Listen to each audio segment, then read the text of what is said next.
Good morning. This class is the continuation of the chapter gravitation. Few topics were discussed from this chapter of gravitation. Today I am going to discuss a new topic which is acceleration due to gravity at a height h. Height h means from the surface of the earth, height is h. At that height, what is the acceleration due to gravity?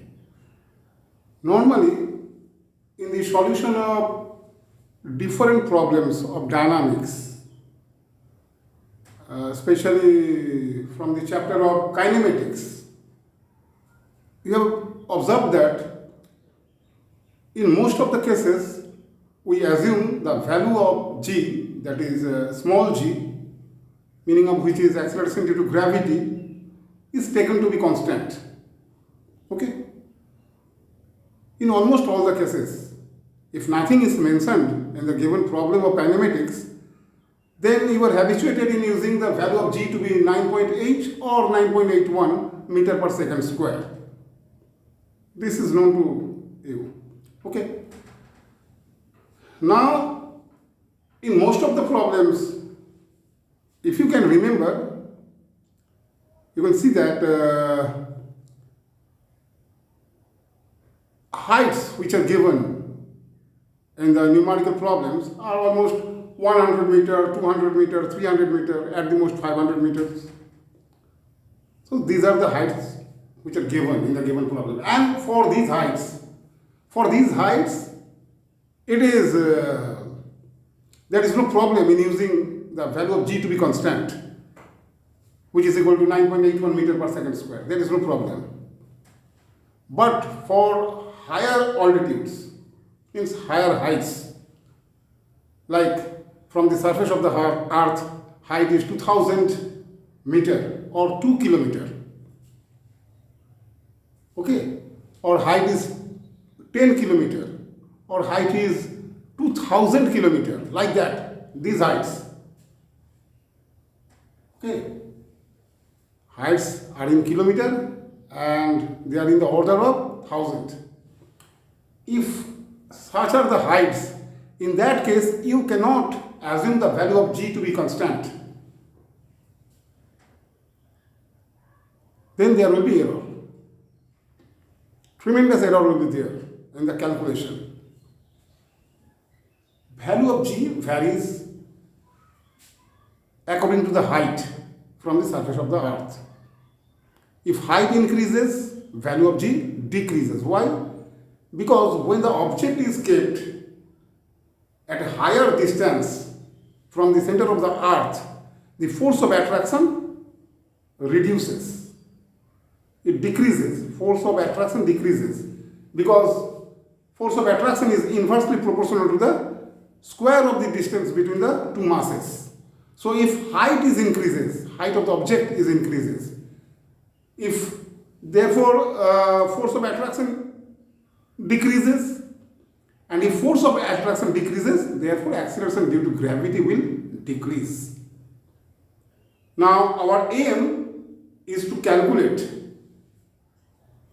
the new value of g, means at a height h, the corresponding value of g is called to be new value of g. Okay. Say small g suffix small h means acceleration due to gravity at a given height h. Height is measured from the surface of the earth. So as usual, we consider the mass of the earth is being represented by capital M, radius of earth is being represented by capital R,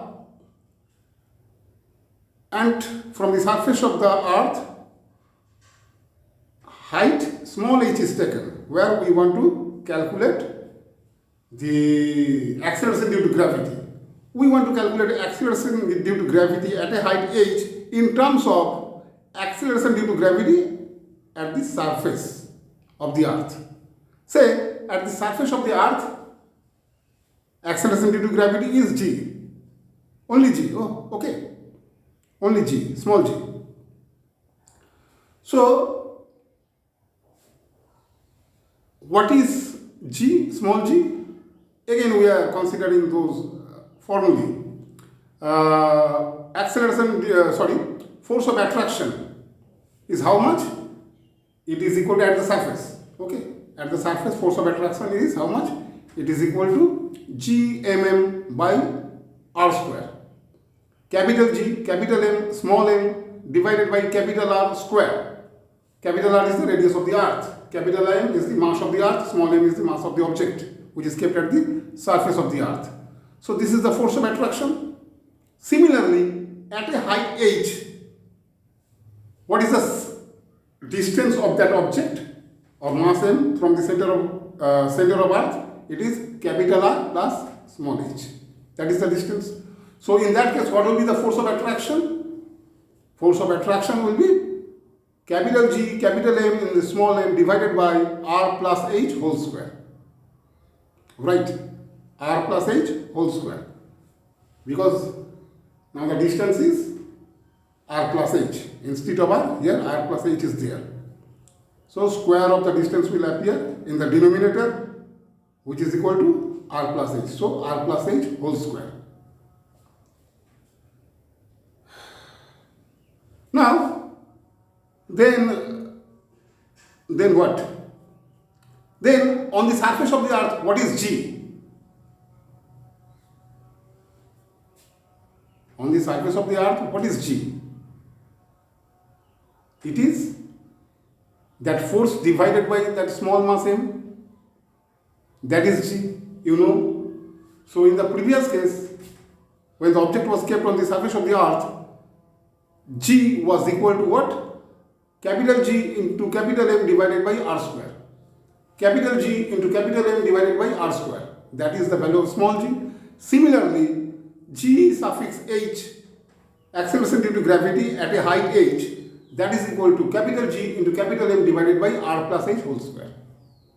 Okay, divided by r plus h whole square. Then what is the ratio? gh by g. Ratio gh by g. What is this value? gh by g is equal to, you use those expressions, gm by r plus h whole square and gm by r square. So you will get gh by g is equal to r square divided by r plus h whole square. gh by g is equal to r square divided by r plus h whole square. Then gh is equal to what? gh is equal to g into r square by r plus h whole square. So if g is known, then for a given height h, you can calculate the new value of g by using this formula. gh is equal to g into r square by r plus h whole square. Okay.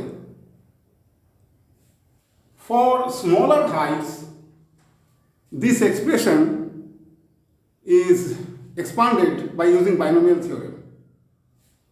But if you follow books, you will find that gh for smaller heights, okay, when h is very, very small as compared to capital R, in that case, it is written as gh is equal to g into 1 minus 2h by r. That r square by r plus h square, r plus h whole square, that can be written as 1 by r plus h by r whole square, that way. So this can be written as 1 plus h by r whole to the power minus 2. Then expand this expression binomially by using binomial theorem. So you will get 1 minus 2h by r plus h square by r square minus h cube by r cube, like that. Since h is very, very small as compared to r, then higher order terms are neglected. Just after minus 2h by r, the term h square by r square minus h cube by r cube, all these things, all these terms are neglected. So remaining terms are what? Those are 1 minus 2h by r. So gh becomes g into 1 minus 2h by r, in which case, well, h is very, very less than, very, very smaller than capital R, radius of the earth. Actually, in today's era, this is not required because scientific calculators are available, computers are available. You can use the whole expression, that is gh is equal to g into r square by r plus h whole square. This is not required. This was required many years ago when there was no calculator, no computer, etc. In those days, this approximate formula was required. But, but today's era, this is not required. Anything you can calculate by using scientific calculators, by using your smartphones can calculate all these things. Computers can calculate all these things easily. So this binomial expansion is not required actually. Okay, still these are given in books, textbooks, so you have to study all those things. Okay, but practically this is not required. Whatever be the expression, whatever be the value of h, however small it is, still all these things can be calculated by using the whole expression. The entire expression can be used. Okay, that 1 minus 2h by r multiplied by g, that is not required actually. Anyway, these are given in books, so you must have to follow all these things. Okay. Okay, thank you. In the next class, I will discuss value of g at a depth h, means inside the earth, at a depth h. This topic was at a height h. From the surface of the earth, the height is calculated. Okay. Okay, thank you. Thank you once again.